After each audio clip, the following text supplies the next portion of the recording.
आप दलितों को वोट बैंक की निगाह से देखते हैं, इसलिए कुछ बोलते नहीं। इसीलिए मैं कह रहा हूं ना, देखो बांग्लादेश में एक दलित नौजवान को कैसे जला दिया गया। आप लोग गाजा पट्टी में होने वाले किसी भी उस पर आंसू बहाते हैं, लेकिन आपकी जबान से एक शब्द नहीं निकल रहा है, क्योंकि एक दलित नौजवान मारा गया बांग्लादेश में, और उस नौजवान के मरने पर आपकी जबानें सिल चुकी हैं, क्योंकि आप उसको केवल वोट बैंक के रूप में इस्तेमाल करते हैं। ये राजनीति नहीं है पांडे जी, ये राजनीति नहीं है, ये वो सच्चाई है जो आपकी तुष्टीकरण की नीति है, जिसके कारण बांग्लादेश बना है। अगर बांग्लादेश पाकिस्तान नहीं बना होता, इस तरीके से हिंदू नहीं जलाया होता, और जलाता तो फिर उसकी क्या दुर्गति होती या वह भी जानता। ये सुरक्षा की गारंटी, वहां मारे जा रहे हैं हिंदू, आप लोग नहीं बोलेंगे। एक कैंडल मार्च निकाल के चलते हैं गांजा के मुद्दे को लेकर के, लेकिन पाकिस्तान और बांग्लादेश में हिंदू मारा जाता है तो आपके मुंह बंद हो जाते हैं, क्योंकि मरने वाला हिंदू है, दलित है, आप बोलेंगे नहीं। और यही सच्चाई है। निंदा प्रस्ताव पारित होना चाहिए, और यह प्रस्ताव नेता विरोधी दल की तरफ से आना चाहिए।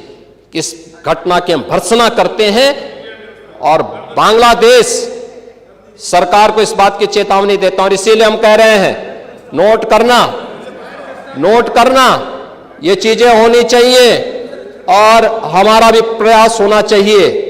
जब बांग्लादेशी को यहां से निकालेंगे और रोहिंग्या को यहां से बाहर का रास्ता दिखाएंगे, तो उनके समर्थन में मत आना। 12 FSL लैब ये बी ग्रेड की बन चुकी हैं, 6 अन्य FSL लैब्स बन रही हैं। हर जिले में 2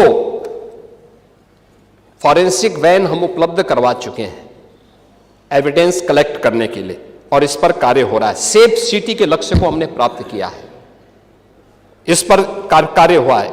UP SSF special security force 6 वाहिनियों का गठन हो चुका है। PSC, जिस पर हर यूपी वासी पहले गर्व करता था, समाजवादी पार्टी ने उनकी सभी कंपनियों को नष्ट करने का प्रयास किया। हमने 34 कंपनियों को जो समाप्त हो चुकी थी, इन्हें फिर से पुनर्गठित किया है और उनकी भर्ती की प्रक्रिया को पूरा बनाया है। और अब तो 3 महिला PSC की बटालियन भी वीरांगना उदा देवी के नाम पर, वीरांगना झलकारी बाई के नाम पर और वीरांगना अवंती बाई लोधी के नाम पर उत्तर प्रदेश के अंदर गठित हो चुकी हैं।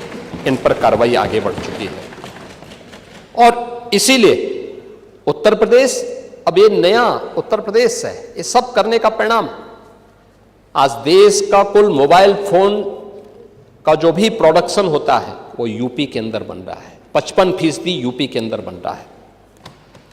जितने भी इलेक्ट्रॉनिक कंपोनेंट बन रहे हैं उसका 60% यूपी के अंदर बन रहा है। और आज यूपी के अंदर ईज ऑफ डूइंग बिजनेस में देश के अंदर यूपी टॉप अचीवर स्टेट के रूप में अब यूपी जाना जाता है। ये है यूपी की नई पहचान।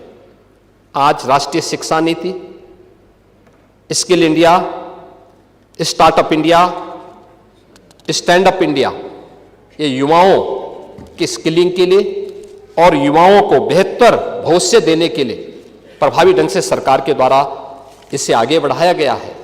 आज आर्टिफिशियल इंटेलिजेंस में, सेमीकंडक्टर में, साइबर सिक्योरिटी के लिए, रोबोटिक्स में, ड्रोन टेक्नोलॉजी में, इलेक्ट्रिक व्हीकल में, agritech, fintech, deep tech, health take, tourism और हॉस्पिटैलिटी में, डिफेंस, मैन्युफैक्चरिंग और स्पोर्ट्स जैसे क्षेत्रों में भी उत्तर प्रदेश ने नए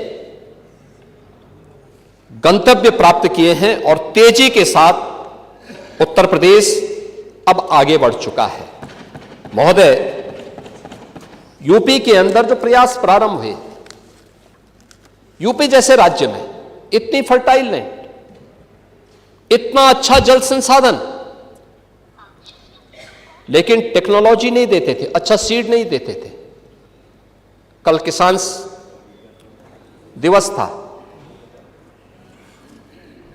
किसानों के मसीहा चौधरी चरण सिंह जी के 123वीं जयंती के अवसर पर एक कार्यक्रम विधान भवन के सामने भी हुआ था, और मैं समझता था कि नेता प्रतिपक्ष और हमारे विरोधी दल के भी सदस्य उसमें भाग लेंगे, क्योंकि चौधरी साहब तो प्रदेश के नेता थे, देश के नेता थे। आप उस कार्यक्रम में नहीं थे, आएंगे भी नहीं आप लोग, क्योंकि आप लोग तो हर एक कार्य को आप वोट बैंक के नजरिए से देखते हैं। आपकी नियत है, आप किसान को वोट बैंक की नजर से देखते हैं इसलिए कुछ किए नहीं, आप दलितों को वोट बैंक की निगाह से देखते हैं इसलिए कुछ बोलते नहीं। इसलिए मैं कह रहा हूं ना, देखो बांग्लादेश में एक दलित नौजवान को कैसे जला दिया गया। आप लोग गाजा पट्टी में होने वाले किसी भी उस पर आंसू बहाते हैं, लेकिन आपकी जवान से एक शब्द नहीं निकल रहा है, क्योंकि एक दलित नौजवान मारा गया बांग्लादेश में, और उस नौजवान के मरने पर आपकी जवानी सिल चुकी है, क्योंकि आप उसको केवल वोट बैंक के रूप में इस्तेमाल करते हैं।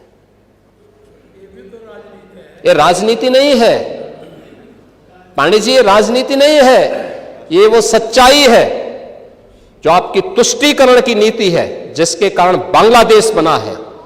अगर बांग्लादेश पाकिस्तान नहीं बना होता, इस तरीके से हिंदू नहीं जलाया होता, और जलाता तो फिर उसकी क्या दुर्गति होती या वह भी जानता।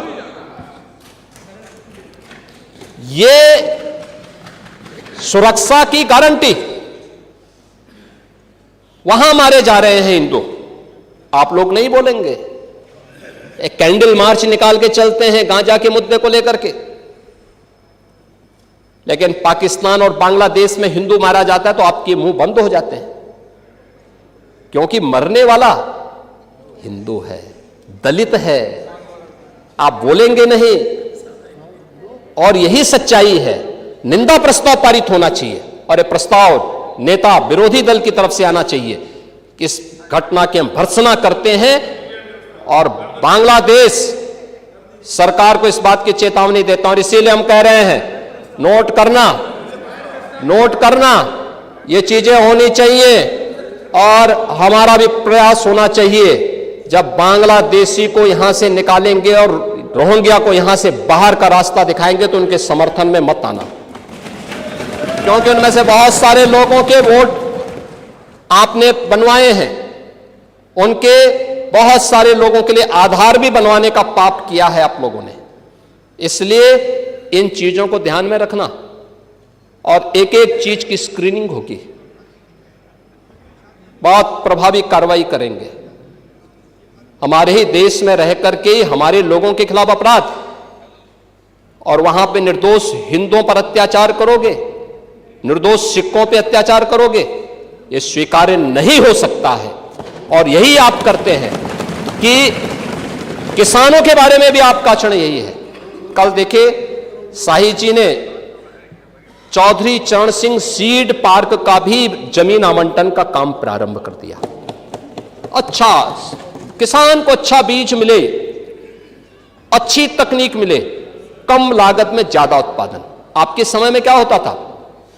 लागत ज्यादा थी, उत्पादन कम था, बाजार नहीं था, किसान तबाह था, परेशान था, बिचौलियों के द्वारा लाभ ले लिया जाता था। आज किसान सुरक्षित है, किसान को योजनाओं का लाभ मिल रहा है। और कल चौधरी साहब के नाम पर कार्यक्रम था, और इन सभी माननीय सदस्यों ने गन्ना मूल्य के बारे में कहा, हम लोगों ने दिया, लगातार दे रहा। यूपी आज के दिन पर देश के अंदर गन्ना उत्पादन का नंबर 1 का राज्य है। आपके समय में चीनी मिलें बिकती थी, बंद होती थी, वर्षों का गन्ना मूल्य बकाया रहता था, किसान तरसता था। अब यह स्थिति नहीं है।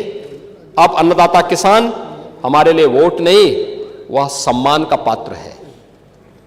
आज उसको नए तकनीक के साथ आच्छादित किया जा रहा है। 22 लाख हेक्टेयर से अधिक भूमि को सिंचाई की सुविधा दी गई है।